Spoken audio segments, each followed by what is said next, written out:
Franco's sex drive on Instagram, a teen mom bears all again, and Kings of Leon might be touring with measles. In case you missed it, it's all coming up. But first, we begin with some serious news. 4 people are dead and 16 are left wounded after another tragic shooting struck the Fort Hood base in Texas. The same base is known for a shooting that occurred in 2009. The shooter, now identified as Ivan Lopez, started unloading a .45 caliber pistol around 4 p.m. Wednesday. Thanks to the heroic acts of a police officer, Lopez was stopped, but not before he turned the gun on himself. Speaking on the tragedy, President Obama remarked, "We are going to get to the bottom of exactly what happened. Any shooting is troubling. Obviously, this reopens the pain of what happened at Fort Hood 5 years ago." Moving to Colorado, one teen is dead after jumping to his death while high on marijuana. Reports say the teen ate a marijuana-infused cookie before he jumped from a Holiday Inn balcony. New York Daily News reports friends with the young man say he exhibited agitated behavior after ingesting the cookie. It was the first time any of them had tried marijuana. The weed was purchased legally through a Colorado supplier. For the first time since Colorado legalized weed for recreational use, a coroner listed marijuana intoxication as a contributor to a death. One more moment of silence, this time for Miley Cyrus's dog, Floyd. The husky pup passed away on April 1st. There are no reports out telling what happened. Miley, who is currently on tour, sang through a tearful and emotional show in Boston that same night. She posted this pic on Twitter and said, "I know I don't mean it, but I wish he would have taken me with him. This is unbearable." Now, let's lift the mood a bit, shall we?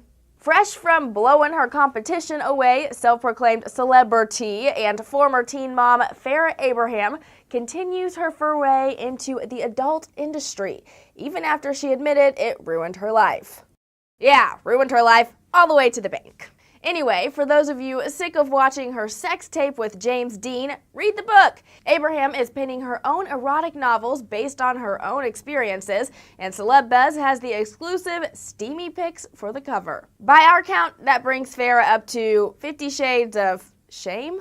Another celebrity libido gone mad, James Franco. The multi-talented actor allegedly tried to pick up a 17-year-old Scottish blonde over the pic-sharing service Instagram. The teen's account has since been deleted, but before she posted screenshots of her dreamy, a little creepy convo. Apparently, the two had met in passing at Franco's book signing earlier. A few sites like BuzzFeed have the evidence. Hollywood Life shows Franco took his possible mishap in stride, posting memes like this on Instagram. Maybe Franco just needed a +1 to this wedding.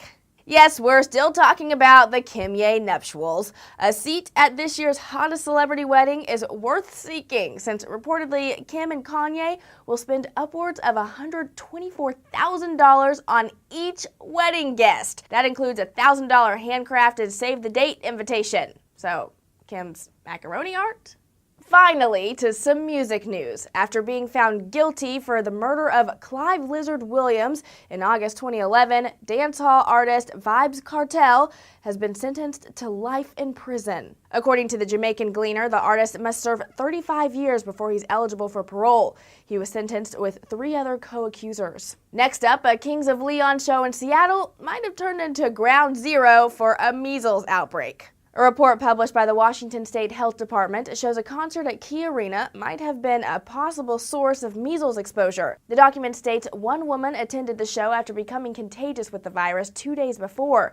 Many people have been vaccinated against measles, but the virus is highly contagious if you're not immune. And while Seattle quarantines its concert goers, another rocker, Jack White, will lock himself away in the studio. According to Stereo Gum, the White Stripes singer plans to record, press, and release a 7-inch single in one single day. The track, called Lazaretto, will be recorded at White's Blue Room studio as a tribute to Record Store Day. If successful, it could be the fastest studio-to-store single in history. That's it for us. Stay clicked every week.